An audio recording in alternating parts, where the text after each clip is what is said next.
ಓಂ ಪರಬ್ರಹ್ಮ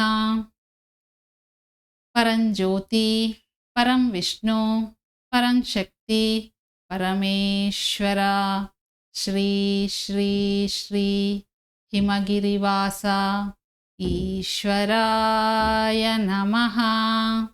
ಈಶ್ವರಾಯ ನಮಃ. ಈಶ್ವರಾಯ ನಮಃ. ಶುಕ್ಲಾಂಬರಧರಂ ವಿಷ್ಣುಂ ಶಶಿವರ್ಣಂ ಚತುರ್ಭುಜಂ ಪ್ರಸನ್ನವದನಂ ಧ್ಯಾಯೇತ್ ಸರ್ವವಿಘ್ನೋಪಶಾಂತಯೇ. ವಕ್ರತುಂಡ ಮಹಾಕಾಯ ಕೋಟಿಸೂರ್ಯಸಮಪ್ರಭಾ ನಿರ್ವಿಘ್ನಂ ಕುರು ಮೇ ದೇವ ಸರ್ವಕಾರ್ಯೇಷು ಸರ್ವದಾ. ಶೋಕವಿನಾಶಕಾರಣಂ ನಮಾಮಿ ವಿಘ್ನೇಶ್ವರಂ ಪಾದಪಂಕಜಂ. ಶೋಕವಿನಾಶಕಾರಣಂ ನಮಾಮಿ ವಿಘ್ನೇಶ್ವರಂ ಪಾದಪಂಕಜಂ. ಪರಮೇಶ್ವರ ಸ್ವರೂಪವಾದಂತಹ ಸಭೆಗೆ ನಮಸ್ಕಾರ.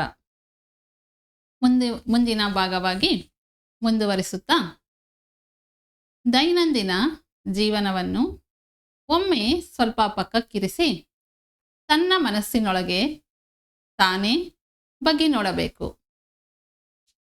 ಆಗ ತಾನು ಅರಿವಿಲ್ಲದೆಯೇ ಆಸೆಗಳ ಸಂಕೋಲೆಯನ್ನು ಹೇಗೆ ಹೆಣೆದುಕೊಂಡಿದ್ದೇನೆ ಎಂಬುದರ ಅರಿವಾಗುತ್ತದೆ. ಆಸೆಗಳು ಹೆಚ್ಚಾದ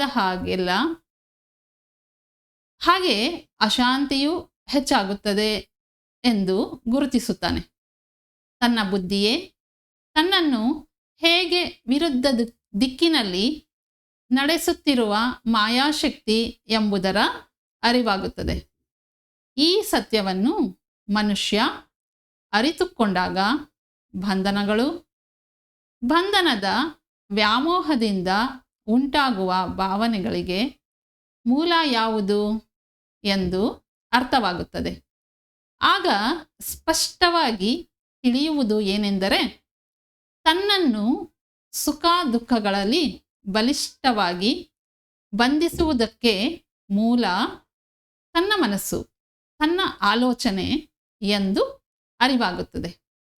ಒಂದು ವೇಳೆ ಜನನ ಮರಣಗಳ ಸಮ್ಮಿಲನದ ಈ ಕಾಲಚಕ್ರದಲ್ಲಿ ತಾನು ಕೈದಿಯಂತೆ ಬಂದಿಯಾಗಿದ್ದೇನೆ ಎನ್ನುವ ಸತ್ಯ ಅರಿವಾಗುತ್ತದೆ. ಭ್ರಮೆಯಲ್ಲಿಯೇ ಸಿಕ್ಕಿ ಹಾಕಿಕೊಂಡರೆ ಅಶಾಶ್ವತವಾದ ಲೌಕಿಕತೆಯಿಂದ ಉಂಟಾಗುವ ಸುಖವನ್ನೇ ಸತ್ಯವೆಂದು ಭ್ರಮೆಯಿಂದ ಹೊರಬರಲಾಗದೆ ಅದರಲ್ಲಿ ಮುಳುಗಿ ಹೋಗಿದ್ದೀನಿ ಎನ್ನುವುದರ ಅರಿವಾದ ಹೊರತು ಮನುಷ್ಯನ ಜೀವನ ಒಂದು ನೋವಿನ ಗಾಯದಂತೆಯೇ ಉಳಿದು ಹೋಗುತ್ತೆ. ಹೀಗೆ ಮೇಲೆ ಹೇಳಿರುವುದನ್ನು ಬೇರೆ ರೀತಿಯಲ್ಲಿ ಅರ್ಥ ಮಾಡ್ಕೊಳ್ಬಾರ್ದು. ಲೌಕಿಕಾಸಕ್ತಿಯಿಂದ ದೂರ ಇರೋದು ಅಂದರೆ ಪ್ರಪಂಚದಿಂದ ಪ್ರತ್ಯೇಕವಾಗಿ ಜೀವನ ಮಾಡಬೇಕು ಅಂತ ಅರ್ಥ ಅಲ್ಲ. ಲೌಕಿಕವಾಗಿ ಯಾವ ಬಂಧನಗಳನ್ನು ಬಿಡದಿರ ಶಾರೀರಿಕವಾಗಿ ತನ್ನೆಲ್ಲ ಕರ್ತವ್ಯಗಳನ್ನು ನಿರ್ವಹಿಸಿಕೊಂಡು ಹೋಗ್ತಾ ಯಾವುದೇ ಲೌಕಿಕ ವಿಷಯಗಳಿಗೂ ಮನಸ್ಸನ್ನು ಅಂಟಿಸಿಕೊಳ್ಳದ ಹಾಗೆ ಇರಬೇಕು ಎನ್ನುವುದು ಇದರ ಅಂತರಾರ್ಥ. ಸಮಾಜದಲ್ಲಿ ಜೀವನ ಮಾಡ್ತಾ ಸಮಾಜದಿಂದ ದೂರವಾಗಿರೋದು ಉತ್ತಮ. ಪಾರಮಾರ್ಥಿಕ ವಿಷಯಗಳಿಗೆ ಹೆಚ್ಚಿನ ಆದ್ಯತೆ ಕೊಟ್ಟು ಪ್ರಾಪಂಚಿಕ ಸಂಘಗಳನ್ನು ನಿರ್ಲಕ್ಷಿಸೋದು ಅತಿ ಉತ್ತಮ, ಹಾಗೆ ಶ್ರೇಷ್ಠ. ಈ ರೀತಿಯ ಮನಸ್ಥಿತಿಗೆ ಬರಬೇಕಾದ್ರೆ ಮನಸ್ಸಿನ ನಿಗ್ರಹ ಅತ್ಯವಶ್ಯಕ. ಭಾವನೆಗಳಿಗೆ ಕೇಂದ್ರವಾದ ಸ್ಪಂದನಗಳ ಗೂಡಾದ ಮನಸ್ಸೆಂದರೆ ಏನೆಂದು ತಿಳಿದುಕೊಳ್ಬೇಕು. ಯಾಕೆ ಅಂದರೆ ಅದು ಕಣ್ಣಿಗೆ ಕಾಣುವಂಥದ್ದಲ್ಲ. ಪ್ರಕೃತಿ ತುಂಬೆಲ್ಲ ಎಲ್ಲೆಲ್ಲೂ ಗಾಳಿ ತುಂಬಿಕೊಂಡಿದೆ. ಆದರೆ ಅದು ಕಣ್ಣಿಗೆ ಹೇಗೆ ಕಾಣೋದಿಲ್ವೋ ಹಾಗೆಯೇ ಮನುಷ್ಯನ ದೇಹದ ತುಂಬೆಲ್ಲ ತುಂಬಿಕೊಂಡಿರುವಂಥ ಮನಸ್ಸು ಕಣ್ಣಿಗೆ ಕಾಣೋದಿಲ್ಲ. ಗಾಳಿಯನ್ನ ಹೇಗೆ ಗ್ರಹಿಸಿ ಅನುಭವಿಸುತ್ತೇವೋ ಅದೇ ರೀತಿ ಮನಸ್ಸನ್ನ ಅದರ ಸ್ವಭಾವದಿಂದ ಗುರುತಿಸಬೇಕು. ಮನಸ್ಸಿನ ಮೂಲ ಸ್ವಭಾವವನ್ನು ಒಂದೇ ಮಾತಲ್ಲಿ ಹೇಳೋದಾದ್ರೆ ಅದು ಒಂದು ಕನ್ನಡಿ ಇದ್ದಂತೆ ಎನ್ನಬಹುದು. ಕನ್ನಡಿಯಲ್ಲಿ ಪ್ರತಿಬಿಂಬ ಹೇಗೆ ಕಾಣಿಸುತ್ತದೋ ಹಾಗೆ ಮನಸ್ಸಿನಲ್ಲಿ ಆಲೋಚನೆಗಳು ಪ್ರತಿಬಿಂಬಿಸ್ತಾ ಇರುತ್ತೆ. ಕನ್ನಡಿಯಲ್ಲಿ ಕಾಣಿಸುವ ಪ್ರತಿಬಿಂಬಕ್ಕೆ ಒಂದು ರೂಪ ಹೇಗೆ ಆಧಾರವಾಗಿರುತ್ತದೋ ಹಾಗೆ ಪ್ರತಿಯೊಂದು ಕ್ರಿಯೆ ಮನಸ್ಸಿನಲ್ಲಿ ಪಿಸುಗುಡುವ ಆಲೋಚನೆಗಳಿಗೆ ಆಧಾರ. ಕನ್ನಡಿಯಲ್ಲಿ ಕಾಣುವ ಪ್ರತಿಬಿಂಬ ಹೇಗೆ ನಶ್ವರವೋ ಮನಸ್ಸಿನಲ್ಲಿ ಉಂಟಾಗುವ ಆಲೋಚನೆಗಳು ಕೂಡ ಹಾಗೆ ಅಶಾಶ್ವತ. ಇದನ್ನ ಮನುಷ್ಯ ಅರಿತುಕೊಳ್ಬೇಕು. ತಾವರೆ ಎಲೆ ಮೇಲೆ ಮಳೆ ಹನಿಯಂತೆ ಮನಸ್ಥಿತಿಯನ್ನ ರೂಢಿಸ್ಕೊಳ್ಬೇಕು. ಆಲೋಚನೆಗಳು ಮಳೆ ಹನಿ ತಾವರೆ ಎಲೆ ಮೇಲೆ ಬಿದ್ದ ಹನಿ ಹೇಗೆ ಅಂಟದ ಹಾಗೆ ಇರುತ್ತದೋ ಹಾಗೆ ಮನಸ್ಸನ್ನ ಅಣಿ ಮಾಡ್ಕೊಳ್ಬೇಕು. ಆಲೋಚನೆಗಳಲ್ಲೇ ಆಳವಾಗಿ ಮುಳುಗಿ ಹೋಗಬಾರ್ದು. ಇದೇ ರೀತಿಯ ಇನ್ನೊಂದು ಉದಾಹರಣೆ ನೋಡೋದಾದ್ರೆ ಜೀವನಕ್ಕೆ ಸಂಬಂಧಿಸಿದ್ದು. ಮನುಷ್ಯ ಜೀವನದಲ್ಲಿ ಅನುಬಂಧಗಳೊಂದಿಗೆ ನೀರಿನ ಮೇಲಿನ ಎಣ್ಣೆಯಂತಿರಬೇಕು ಎನ್ನೋದು ಆಧ್ಯಾತ್ಮಿಕ ಸಿದ್ಧಾಂತ. ಅಂದರೆ ನೀರಲ್ಲಿ ಬೆರೆಸಿದ ಎಣ್ಣೆ ನೀರಲ್ಲಿ ಬೆರೆತು ಹೋದಂತೆ ಕಂಡ್ರೂ ಕೂಡ ಅದು ನೀರಿಂದ ಪ್ರತ್ಯೇಕವಾಗೇ ಇರುತ್ತೆ. ಅದೇ ರೀತಿ ಮನುಷ್ಯ ಕೂಡ ಈ ಪ್ರಪಂಚದೊಂದಿಗೆ ಜೀವನ ಮಾಡ್ತಾ ಇದ್ರೂ ಕೂಡ ತನ್ನನ್ನು ತಾನು ಈ ಲೌಕಿಕ ಬಂಧನಗಳಿಂದ ಪ್ರತ್ಯೇಕವಾಗಿ ಇರಿಸ್ಕೊಳ್ಬೇಕು. ಹಾಗೆ ಇರಿಸಿಕೊಳ್ಳೋದಕ್ಕೆ ಸಾಧ್ಯವಾಗದಿದ್ದರೆ ಅಂತಹವರು ಎಷ್ಟೇ ಪೂಜೆ ಮಾಡಿದ್ರು, ಎಷ್ಟೇ ಧರ್ಮ ಗ್ರಂಥಗಳನ್ನು ಓದಿದ್ರು, ಅಧ್ಯಯನ ಮಾಡಿದ್ರು ಎಲ್ಲ ಕೂಡ ವ್ಯರ್ಥ. ಅದಕ್ಕೆ ಯಾವುದೇ ರೀತಿ ಬೆಲೆ ಇಲ್ಲ. ಒಟ್ಟಿಗೆ ಇದ್ದು ತನ್ನನ್ನು ತಾನು ಪ್ರತ್ಯೇಕವಾಗಿಟ್ಟುಕೊಳ್ಳೋದು ಸಾಧಾರಣವಾದಂಥ ಅಷ್ಟು ಸುಲಭವಾದಂಥ ವಿಷಯ ಅಲ್ಲ. ಸ್ವಯಂ ಶಕ್ತಿಯಿಂದ ಸತ್ಯವನ್ನು ತಿಳಿಯಲು ಮಾನಸಿಕ ಪರಿಣಿತಿಗಾಗಿ ಶ್ರಮಿಸಬೇಕು. ಸತ್ಯಾನ್ವೇಷಣೆಗಾಗಿ ದೇವರನ್ನ ಅವಲಂಬಿಸುವುದು ತಪ್ಪು. ತನಗಾಗಿ ಭಗವಂತನು ಮೇಲಿನಿಂದ ಕೆಳಕ್ಕೆ ಇಳಿದು ಬರ್ತಾನೆ ಅಂತ ಆಗಲಿ ಅಥವಾ ಮೇಲಿನಿಂದ ತನ್ನ ಮೇಲೆ ವರಗಳ ಸುರಿಮಳೆ ಸುರಿಸ್ತಾನೆ ಅಂತ ಆಗಲಿ ನಿರೀಕ್ಷಿಸಬಾರದು. ಸಾಧಕನು ಯಾವುದೇ ಸಹಾಯವನ್ನು ನಿರೀಕ್ಷಿಸದೆ ತನ್ನ ಸ್ವಂತ ಶಕ್ತಿಯಿಂದ ಸತ್ಯದ ಸಂಪೂರ್ಣ ಸ್ಥಿತಿಯನ್ನು ಹುಡುಕಬೇಕು. ಹೀಗೆ ಸತ್ಯಸ್ಥಿತಿಯನ್ನು ಗುರುತಿಸಕ್ಕಾಗುವಂತಹ ಪರಿಪೂರ್ಣ ಜ್ಞಾನ ಒಬ್ಬ ಗುರುವಿನಿಂದ ಮಾತ್ರ ಲಭಿಸುತ್ತದೆ. ನಾವು ಗುರುವಾಗಿ ಸ್ವೀಕರಿಸುವಂತಹ ವ್ಯಕ್ತಿ ಆಧ್ಯಾತ್ಮಿಕವಾಗಿ ಪರಿಪೂರ್ಣನಾಗಿರಬೇಕು. ಅಂತಹ ಗುರುಗಳು ಬೋಧಿಸಿದ ಜ್ಞಾನ ಅತ್ಯಮೂಲ್ಯವಾದದ್ದು. ಅದಕ್ಕೆ ಬೆಲೆ ಕಟ್ಟೋದಕ್ಕೆ ಸಾಧ್ಯ ಇಲ್ಲ. ಅಂತಹ ಅಮೂಲ್ಯವಾದ ಜ್ಞಾನ ಸಂಪತ್ತನ್ನು ಅಧ್ಯಯನ ಮಾಡಿ ಅದನ್ನು ಆಚರಣೆಗೆ ಅಳವಡಿಸಿಕೊಂಡು ಸ್ವಯಂ ಅಭ್ಯಾಸ ಹಾಗೂ ಆಚರಣೆ ಮಾಡಿದಾಗ ಮಾತ್ರ ಅದು ವಿಜೃಂಭಿಸುತ್ತೆ. ಇದರಿಂದ ಮಾನವನು ತನ್ನ ಅಂತರಾಳದ ಯೋಚನೆಗಳನ್ನು ತನಗೆ ತಾನೇ ಗುರುತಿಸ್ಕೊಳ್ತಾನೆ. ತನ್ನಲ್ಲಿರುವ ನ್ಯೂನ್ಯತೆಗಳೇನು ಅಂತ ತಿಳ್ಕೊಂಡು ಸರಿಪಡಿಸಿಕೊಂಡು ಹಂತ ಹಂತವಾಗಿ ಪರಿಣಿತಿಯನ್ನು ಕೂಡ ಹೊಂದುತ್ತಾನೆ. ಅಂತಹ ಪರಿಣಿತಿ ಬಂದ ಮೇಲೆ ಮನುಷ್ಯನಿಗೆ ಸುಖ ದುಃಖಗಳು ಅಶಾಶ್ವತವೆಂದು ಅವು ಮನೋನಿರ್ಮಿತ ಭಾವನೆಗಳು ಅಂತಾನು ಅದಕ್ಕೆ ವಿಚಲಿತನಾಗದೆ ತಟಸ್ಥನಾಗಿರಬೇಕು ಇದನ್ನ ಸಮವಾಗಿ ಸ್ವೀಕರಿಸಬೇಕು ಅಂತ ಅರ್ಥ ಮಾಡ್ಕೊಳ್ತಾನೆ. ಇದರಿಂದ ಅವನಲ್ಲಿ ಆಧ್ಯಾತ್ಮಿಕತೆ ಉಂಟಾಗುತ್ತೆ. ಅದು ಹೇಗಂದ್ರೆ, ಸುಖ ದುಃಖಗಳು ಸಮುದ್ರದ ಅಲೆಗಳಂತೆ ನಿರಂತರವಾಗಿ ಬಂದು ಹೋಗ್ತಿರುತ್ತದೆ ಅನ್ನೋದು ಸತ್ಯ ಅನ್ನೋದರ ಅರಿವಾಗುತ್ತೆ. ಅನಾರೋಗ್ಯವಂತನಿಗೆ ಚಿಕಿತ್ಸೆ ಅತ್ಯಗತ್ಯ. ಅದಕ್ಕೆ ಬದಲಾಗಿ ತನ್ನ ಆರೋಗ್ಯದ ಬಗ್ಗೆ ನಿರಂತರವಾಗಿ ಚಿಂತಿಸ್ತಾ ನರಳ್ತಾ ಇದ್ರೆ ರೋಗ ನಿವಾರಣೆ ಆಗೋದಿಲ್ಲ. ವೈದ್ಯರ ಸಲಹೆ ಹಾಗೆಯೇ ಔಷಧ ಉಪಚಾರಗಳು ಮಾತ್ರ ರೋಗಿಯನ್ನ ಗುಣ ಮಾಡುತ್ತೆ. ಒಂದು ಆರೋಗ್ಯ ಚಿಕಿತ್ಸೆ ಎಷ್ಟು ಅವಶ್ಯಕವೋ ಅಪೇಕ್ಷಿತ ಫಲಕ್ಕಾಗಿ ಅಭ್ಯಾಸ ಮಾಡುವ ಮೊದಲು ಮನುಷ್ಯನು ತನ್ನ ಮನಸ್ಸಿನಲ್ಲಿ ಗುರುತಿಸಬೇಕಾದ ಸತ್ಯ ಒಂದಿದೆ. ಕರ್ತವ್ಯ ನನ್ನದು, ಅದರ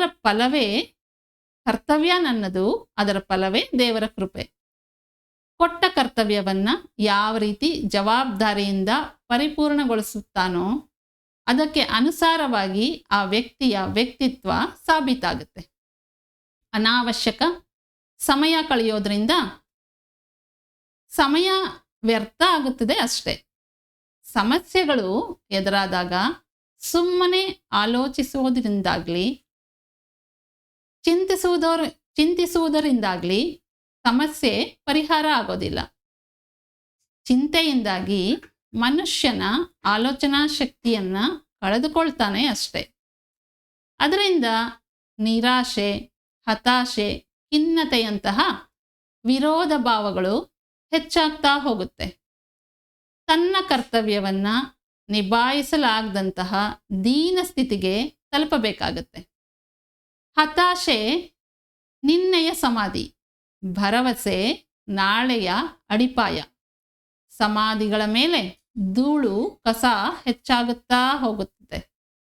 ಆದರೆ ಅಡಿಪಾಯದ ಆಧಾರದ ಮೇಲೆ ಶಿಖರಗಳನ್ನು, ದೊಡ್ಡ ದೊಡ್ಡ ಕಟ್ಟಡಗಳನ್ನು ನಿರ್ಮಾಣ ಮಾಡ್ತೀವಿ.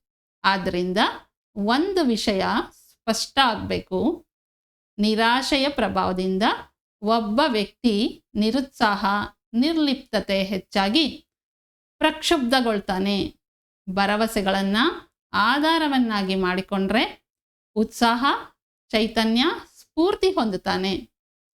ಆದ್ದರಿಂದಲೇ ಶ್ರೀಕೃಷ್ಣನು ಅರ್ಜುನನಿಗೆ ಹತಾಶೆಯನ್ನು ಉಂಟು ಮಾಡುವಂತಹ ಭಯವನ್ನು ಕೊನೆಗಾಣಿಸುವಂತೆ ಸಲಹೆ ನೀಡ್ತಾನೆ.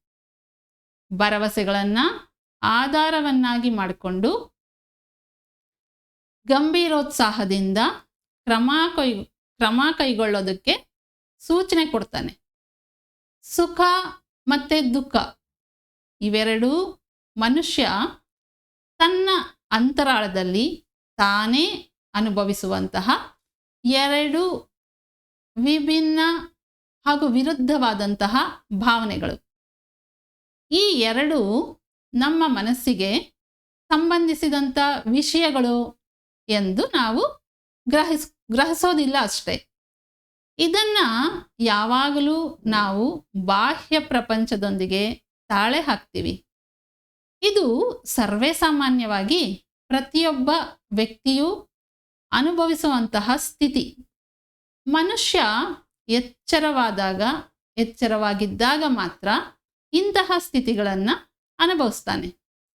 ಸುಖ ದುಃಖ ನಿದ್ರಾವಸ್ಥೆಯಲ್ಲಿ ಪ್ರಭಾವ ಬೀರಲ್ಲ. ಎಚ್ಚರವಾದಂತಹ ಮರುಕ್ಷಣವೇ ಆಲೋಚನೆಗಳು ಮನಸ್ಸನ್ನು ಆವರಿಸಿಕೊಳ್ತದೆ. ಅವು ಸಮುದ್ರದ ಅಲೆಗಳಂತೆ ನಿರಂತರ ಚಲಿಸೋದಕ್ಕೆ ಪ್ರಾರಂಭ ಮಾಡುತ್ತೆ. ಮನುಷ್ಯ ತನ್ನ ಜಾಗೃತಾವಸ್ಥೆಯಲ್ಲಿ ಕೂಡ ಸುಖ ದುಃಖಗಳನ್ನು ಸಮನಾಗಿ ಸ್ವೀಕರಿಸುವ ಸ್ಥಿತಿಗೆ ತಲುಪಬೇಕಾದರೆ ಆಧ್ಯಾತ್ಮಿಕ ಸಾಧನೆ ಬೇಕು. ವಿವಿಧ ಭಾವನೆಗಳಿಂದ ಮನಸ್ಸು ನೋವಾಗದಂತೆ ಒಬ್ಬ ವ್ಯಕ್ತಿಯನ್ನ ಮಾನಸಿಕ ಸ್ಥಿಮಿತದಲ್ಲಿಡಲು ಆಧ್ಯಾತ್ಮಿಕ ಅಭ್ಯಾಸ ಒಂದೇ ದಾರಿ. ಸೂಕ್ತ ಹಾಗೂ ಸಮರ್ಥ ಗುರುವಿನ ಮಾರ್ಗದರ್ಶನದಲ್ಲಿ ಆಧ್ಯಾತ್ಮಿಕ ಚಿಂತನೆಗಳನ್ನು ಪ್ರಾರಂಭಿಸಬೇಕು. ಆಧ್ಯಾತ್ಮಿಕ ಅಭ್ಯಾಸದ ಮೂಲಕ ವಾಸ್ತವತೆಯನ್ನು ಅರ್ಥ ಮಾಡಿಕೊಂಡು ಸಂತೋಷ ಹಾಗೆ ದುಃಖಗಳು ಅಶಾಶ್ವತ ಮತ್ತು ನಮ್ಮ ಮನಸ್ಸಿನ ಮೇಲೆ ಅವುಗಳ ಪರಿಣಾಮ ತಾತ್ಕಾಲಿಕ ಅಂತ ಅರಿತುಕೊಳ್ಬೇಕು. ಹೀಗೆ ರೂಪುಗೊಂಡು ಗ್ರಾಹ್ಯ ಶಕ್ತಿಯು ಮನುಷ್ಯನನ್ನು ಮೋಕ್ಷ ಸಾಧನೆಗೆ ಅರ್ಹನನ್ನಾಗಿ ಮಾಡುತ್ತೆ. ಆ ಮೋಕ್ಷವನ್ನು ಜೀವನ್ಮುಕ್ತಿ ಎಂದು ಹೇಳ್ತಾರೆ. ಆದರೆ ಮನಸ್ಸಿನಲ್ಲಿರುವ ಅಜ್ಞಾನದಿಂದಾಗಿ ನಾವು ನಮಗೆ ನಿಜವಾಗಿಯೂ ಏನು ಬೇಕು ಎಂದು ಸರಿಯಾಗಿ ಆಲೋಚನೆ ಮಾಡದೆ ಸುಖ ದುಃಖಗಳ ಪ್ರಭಾವಕ್ಕೆ ಒಳಗಾಗಿ ಜೀವನ ನಡೆಸ್ತಾ ಇರ್ತೀವಿ. ಅರ್ಜುನಂದು ಕೂಡ ಹೆಚ್ಚು ಕಡಿಮೆ ಇಂಥದ್ದೇ ಪರಿಸ್ಥಿತಿ. ಆದ್ರಿಂದಲೇ ಸಾಕಷ್ಟು ಯಾಗ ಯಜ್ಞ ಮಾಡುವುದರಿಂದ, ಧರ್ಮ ಗ್ರಂಥಗಳನ್ನು ಅಭ್ಯಾಸ ಮಾಡೋದ್ರಿಂದ, ಆಚರಣೆಗಳನ್ನು ಆಚರಿಸೋದ್ರಿಂದ, ಪುರಾಣಗಳನ್ನು ಪಠಿಸೋದ್ರಿಂದ ಜ್ಞಾನ ಜಾಗೃತಿ ಆಗುತ್ತದೆ ನಿಜ. ಆದರೆ ಪಂಚೇಂದ್ರಿಯಗಳು ಯಥಾವಿಧಿಯಾಗಿ ತನ್ನ ಕಾರ್ಯಗಳನ್ನು ತಾನು ನಿರ್ವಹಿಸ್ತಾ ಇರುತ್ತದೆ. ಈ ಆಲೋಚನಾ ಲಹರಿ ಎಷ್ಟು ಸಹಜವಾಗಿರುತ್ತೆ ಅಂದರೆ, ಹೊಳೆಯಲ್ಲಿ ನೀರು ಸರಾಗವಾಗಿ ಹರಿಯುವಂತೆ ಮನುಷ್ಯನ ಆಲೋಚನೆಗಳು ಸುಲಭವಾಗಿ ಸಾಗ್ತಾ ಇರುತ್ತೆ. ಆಲೋಚನಾ ಧಾರೆ ಅನಿರ್ದಿಷ್ಟವಾಗಿ ಮುಂದುವರಿತಾನೇ ಇರುತ್ತೆ. ಈ ಕಲ್ಪನೆಯು ಸಂದರ್ಭಗಳಿಗೆ ಅನುಗುಣವಾಗಿ ರೂಪಾಂತರ ಹೊಂದುತ್ತಾ ಇರುತ್ತೆ. ಮನುಷ್ಯನ ಆಲೋಚನೆಗಳು ಸಂತೋಷದ ಸಮಯದಲ್ಲಿ ಒಂದು ವಿಧವಾಗಿದ್ದರೆ ದುಃಖದ ಸಮಯದಲ್ಲಿ ಬೇರೆ ರೀತಿಯಾಗೇ ಇರುತ್ತೆ. ಆದರೆ ಒಂದು ರೀತಿಯ ಯೋಚನೆ ಮರೆಯಾಗಿ ಅಂದರೆ ಮುಕ್ತಾಯ ಆಗೋ ತನಕ ಮತ್ತೊಂದು ರೀತಿಯ ಆಲೋಚನೆಗಳು ಮನಸ್ಸಿಗೆ ಬರೋದಿಲ್ಲ.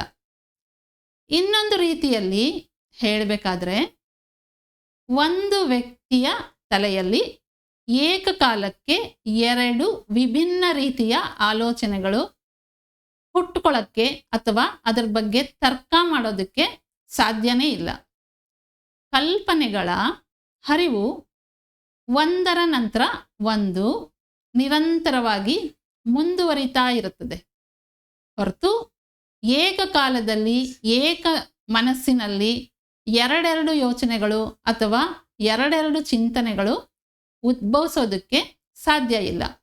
ಒಂದು ವೇಳೆ ಅವು ಒಂದಕ್ಕೊಂದು ಸಂಬಂಧ ಇದ್ದರೂ ಕೂಡ ಪ್ರಮಾಣದಲ್ಲಿ ಮತ್ತೆ ಪರಿಣಾಮದಲ್ಲಿ ಅಥವಾ ಗಾತ್ರ ಮತ್ತು ಪ್ರಭಾವದಲ್ಲಿ ಸಂಪೂರ್ಣವಾಗಿ ಒಂದೇ ಆಗಿರೋದಕ್ಕೆ ಸಾಧ್ಯ ಇಲ್ಲ. ಆಧ್ಯಾತ್ಮಿಕದಲ್ಲಿ ಪಾರಮಾರ್ಥ ಜೀರ್ಣ ಆಗೋದಿಲ್ಲ.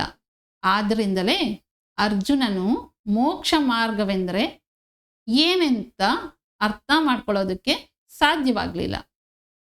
ಅರ್ಜುನನ ಮನಸ್ಥಿತಿಯನ್ನು ಗಮನಿಸಿದಂತಹ ಅಥವಾ ಗಮನಿಸಿದಾಗ ಅರ್ಥ ಆಗೋದೇನು ಅಂದರೆ, ಒಬ್ಬ ವ್ಯಕ್ತಿ ಪ್ರಾಪಂಚಿಕವಾಗಿ ಎಷ್ಟೇ ಸಾಧನೆಗಳನ್ನು ಮಾಡಿದ್ರು, ಎಷ್ಟೇ ಮನ್ನಣೆ ಪುರಸ್ಕಾರಗಳನ್ನು ಹೊಂದಿದ್ರು, ಹೆಸರು ಕೀರ್ತಿ ಯಶಸ್ಸು ಗಳಿಸಿದ್ರು, ತನ್ನನ್ನು ತಾನು ಎಷ್ಟೇ ಶ್ರೇಷ್ಠ ವ್ಯಕ್ತಿ ಎಂದುಕೊಂಡಿದ್ರು, ಸುಖ ದುಃಖಗಳನ್ನು ಸಮಚಿತ್ತದಿಂದ ಸಮಭಾವದಿಂದ ಸ್ವೀಕರಿಸುವ ಪರಿಸ್ಥಿತಿ ಪಡೆಯಲು ಸಾಕಷ್ಟು ಸಾಧನೆಯನ್ನು ಮಾಡಲೇಬೇಕಾಗತ್ತೆ. ಹಾಗೆ ಮಾಡದಿದ್ದಲ್ಲಿ ತಾನು ಸಾಧಿಸಿದ್ದಂತಹ ಜಯ ಕೀರ್ತಿ ಪ್ರತಿಷ್ಠೆ ಹೆಸರು ಎಲ್ಲ ಕೂಡ ವ್ಯರ್ಥ. ಆತ ಲೌಕಿಕ ವಿಷಯಗಳಿಗಾಗಿ ಮಾಡಿದ ಕೃಷಿಯಿಂದ ದೊರೆತ ಫಲ ಶೂನ್ಯ. ಆದ್ದರಿಂದಲೇ ಶಾಶ್ವತವಾದಂತಹ ಸಮಚಿತ್ತವನ್ನ ಹೊಂದಲು ಶ್ರಮಿಸಬೇಕು. ಎರಡು ವಿಭಿನ್ನ ಆಲೋಚನೆಗಳ ನಡುವೆ ಖಂಡಿತವಾಗ್ಲೂ ಕೂಡ ಒಂದು ವಿರಾಮ ಸರಿಯಾಗಿಯೇ ಇರುತ್ತೆ. ಆದರೆ ಆ ಎರಡೂ ಆಲೋಚನೆಗಳ ಮಧ್ಯದ ವಿರಾಮ ಮಾನವನ ಊಹೆಗೂ ಲೆಕ್ಕಾಚಾರಕ್ಕೂ ನಿಲುಕದಷ್ಟು ಕಡಿಮೆಯ ಪ್ರಮಾಣದಲ್ಲಿ ಇರುತ್ತೆ. ಆ ಒಂದು ಚಿಕ್ಕ ಪರದಿಯಲ್ಲಿ ಮನಸ್ಸು ಒಂದು ವಿಧವಾದ ಪ್ರಶಾಂತ ಹಾಗೂ ಸ್ಥಿರವಾಗಿರುತ್ತೆ. ಅದು ಒಂದು ವಿಭಿನ್ನವಾದಂತಹ ಸ್ಥಿತಿ. ಅದು ತುಂಬ ಪ್ರಭಾವಶಾಲಿಯಾದಂತಹ ಸ್ಥಿತಿ. ಆ ಸ್ಥಿತಿ ಮನುಷ್ಯನಿಗೆ ಸುಖ ದುಃಖಗಳ ಪ್ರಭಾವದ ಪರಿಣಾಮವನ್ನು ದೂರ ಮಾಡುತ್ತೆ, ಭಾವೋದ್ವೇಗಗಳನ್ನು ಗ್ರಹಿಸುತ್ತೆ. ಆಗ ಮನಸ್ಸು ಹೇಗಿರುತ್ತೆ ಅಂದರೆ ನಿಶ್ಚಲವಾಗಿ ನಿರ್ಮಲವಾಗಿ ಇರುವ ನದಿ ತೀರದಂತೆ ಇರುತ್ತೆ. ಕದಲಿಕೆಯೇ ತಿಳಿಯದ ಹಾಗೆ ನಿಶ್ಚಲವಾಗಿ ಹರಿಯುವ ನದಿಯ ಗಾಂಭೀರ್ಯದಂತೆ ಇರುತ್ತೆ. ಸುಸ್ಥಿರವಾದ ನಿಶ್ಚಲತೆಯನ್ನ ಹೊಂದಿರುತ್ತೆ. ಅದಿರಲಿ, ನಿಜಕ್ಕೂ ಮನಸ್ಸೆಂದರೆ ಏನು? ಅದರ ಆಕಾರ ಸಾಕಾರಗಳ ಮೂಲ ತತ್ವ ಏನು ಎನ್ನುವಂಥ ಪ್ರಶ್ನೆ ಮೂಡುತ್ತೆ. ಇದಕ್ಕೆ ಉತ್ತರ ಅಂದರೆ ಮನಸ್ಸಿಗೆ ವ್ಯಾಖ್ಯಾನ ಇಲ್ಲ. ಯಾವುದೇ ಸ್ವರೂಪವಿಲ್ಲದ ನಿರಾಕಾರ ಭಾವನಾ ಕೇಂದ್ರವೇ ಮನಸ್ಸು. ಇದು ಗಾಳಿಯಂತೆ ಶೂನ್ಯ. ಗಾಳಿ ಯಾವ ರೀತಿಯಲ್ಲಿ ನಮಗೆ ಕಾಣಿಸದಿದ್ರೂ ಅದು ತನ್ನ ಇರುವಿಕೆಯನ್ನ ನಮಗೆ ತಿಳಿಯಪಡಿಸುತ್ತದೋ ಅದೇ ರೀತಿ ಮನಸ್ಸು ಕೂಡ. ಯಾರೇ ಆದರೂ ಗಾಳಿಯನ್ನ ನೋಡಿದಿವೇನೋ? ಇಲ್ಲ, ನೋಡೋದಕ್ಕೆ ಸಾಧ್ಯ ಇಲ್ಲ. ಹಾಗೆ ಗಾಳಿಯ ಸ್ಪರ್ಶ, ಗಾಳಿಯ ಅನುಭವ ತಿಳಿದೇ ಇರೋರು ಕೂಡ ಈ ಭೂಮಿ ಮೇಲೆ ಯಾರೂ ಇಲ್ಲ. ಯಾರಾದರೂ ಇದ್ದಾರಾ? ಖಂಡಿತ ಇಲ್ಲ. ಇರೋದಕ್ಕೆ ಸಾಧ್ಯನೂ ಇಲ್ಲ. ಪರಿಮಳವಾದಂಥ ಸುಗಂಧವಾದಂತಹ ಹೂತೋಟಗಳಿಂದ ಸುವಾಸನೆಯನ್ನ ಹೊತ್ತು ತರುವಾಗ ಗಾಳಿ ಅದೇ ರೀತಿ ದುರ್ಗಂಧದ ಕೊಳೆತು ನಾರುವಂತಹ ಪರಿಸರ, ಕಾಲುವೆಗಳಿಂದ ದುರ್ಗಂಧವನ್ನು ಗ್ರಹಿಸಿ ಎಲ್ಲೆಡೆ ಹರಡುತ್ತೆ. ಅದೇ ರೀತಿ ಪರಿಸ್ಥಿತಿಗೆ ತಕ್ಕಂತೆ ಮನಸ್ಸಿನ ಸ್ಥಿತಿಯೂ ಇರುತ್ತದೆ. ದುಃಖಕ್ಕೆ ಸ್ಪಂದಿಸಿದಾಗ ವಿಷಾದ, ನೋವು, ಸಂತೋಷವನ್ನ ಅನುಭವಿಸಿದಾಗ ಆನಂದವನ್ನ ಕೊಡುತ್ತೆ. ಮನಸ್ಸು ಎಂದಿಗೂ ತನ್ನ ಸಹಜ ಸ್ವಭಾವವನ್ನ ಕಳೆದುಕೊಳ್ಳೋದಿಲ್ಲ. ಯಾವುದೇ ಒಂದು ಆಲೋಚನೆಯ ಹಿಂದಿನ ವಿಷಯವು ಯಾವಾಗಲೂ ನಿಶ್ಚಲವಾಗಿರಬೇಕು, ಸಂಪೂರ್ಣವಾದ ತಿಳುವಳಿಕೆ ಇರಬೇಕು ಮತ್ತು ಅದರ ಬಗ್ಗೆ ಪರಿಪೂರ್ಣವಾದಂತಹ ಅರಿವಿರಬೇಕು. ಓಂ ಸಹನಾವವತು ಸಹನೌ ಭುನಕ್ತು ಸಹ ವೀರ್ಯಂ ಕರವಾವಹೈ ತೇಜಸ್ವಿನಾವಧೀತಮಸ್ತು ಮಾ ವಿದ್ವಿಷಾವಹೈ. ಓಂ ಶಾಂತಿ ಶಾಂತಿ ಶಾಂತಿ. ಶ್ರೀ ಗುರುದತ್ತಾತ್ರೇಯಾರ್ಪಣಮಸ್ತು.